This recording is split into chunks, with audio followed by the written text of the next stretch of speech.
You're most likely here because the end of your school career is rounding the corner, and it's time to move on to the next chapter of your education. Some of you may feel incredibly overwhelmed with all the different types of work there are, and some of you may know exactly what you want to pursue. Either way, this video will give you the tools to refine your thinking around choosing a career suited to you and how to get there in a practical way. Even though our generation will most likely have around 5 or 6 different job titles in our lifetimes, your degree is the backbone from which your careers will stem. Choosing a degree suited to your strengths will most likely develop a richer enthusiasm to work and possibly spark more creativity. Studying something you enjoy adds confidence and clarity, which are qualities that leaders in the workplace strive for. Basically, knowing what you have the potential to succeed in makes you aim higher and shoot higher. With this in mind, some of the most successful people say that to succeed, you must follow a career that strikes a passion. Gallup says 53% of people in America are unhappy in their workplace. Now you might say, but that's just because people don't get paid enough. Wrong. A study conducted by Forbes showed that only 12% of people leave their jobs because they are not satisfied with their salaries. So I'll leave it up to you to guess which has a bigger effect on the 70% of the disengaged workforce. Having a love for what you study increases your capacity to do more than the minimum. It fuels hard work, which doesn't go unnoticed. Tempstar Staffing Company says that a passionate individual can earn up to 17 million rand more over their career. To refine your strengths and interests into a degree, use job shadowing. It gives you a peek into your potential workplace and how it really functions. It gives you the opportunity to ask questions, be exposed to specific careers, discover scholarship opportunities, and even make connections, which in today's global society is crucial, even if you don't go into that specific career. Now, to get into this degree you have chosen, universities use the admission point score, your APS. You get a point dependent on your percentage for each of your 7 subjects. If you take 8 or more, you use your top 7. The total of the points is your APS.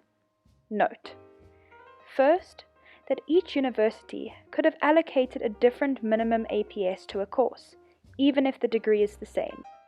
For example, a BCom Law at Stellenbosch could have a different APS requirement than a BCom Law at Wits.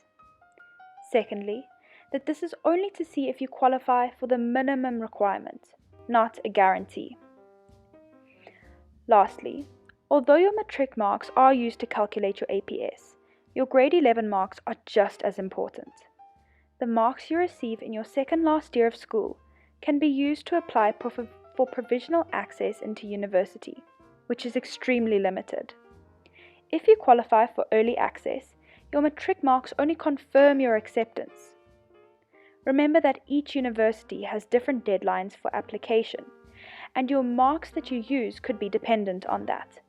So let's practically apply this to a degree. I will use veterinary science at Onderstepoort as an example. Vets require the ability to think on their feet, show compassion and patience, as well as having people skills and the ability to adapt to new ways when treatments don't go as planned. According to my career guidance counselor and my own self-reflection, I have investigative, responsive, and sympathetic skills, with the tendency to respond to criticism and praise, as well as handling others' feelings well. Getting into Onderstepoort requires incredible academic performance.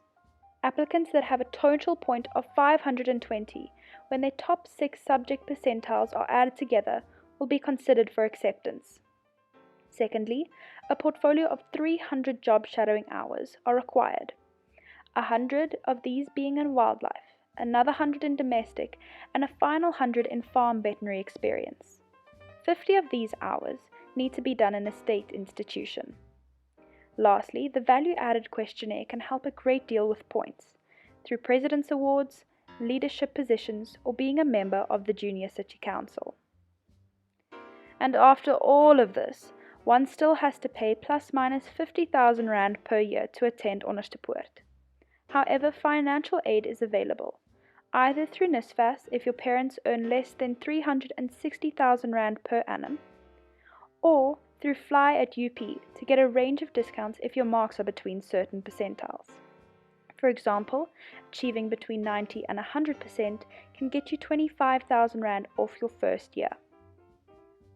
After graduating, one can follow a variety of veterinary paths, such as everyday routine practices, being an on-site vet for movies or conservation projects, and traveling with Olympic equestrian teams.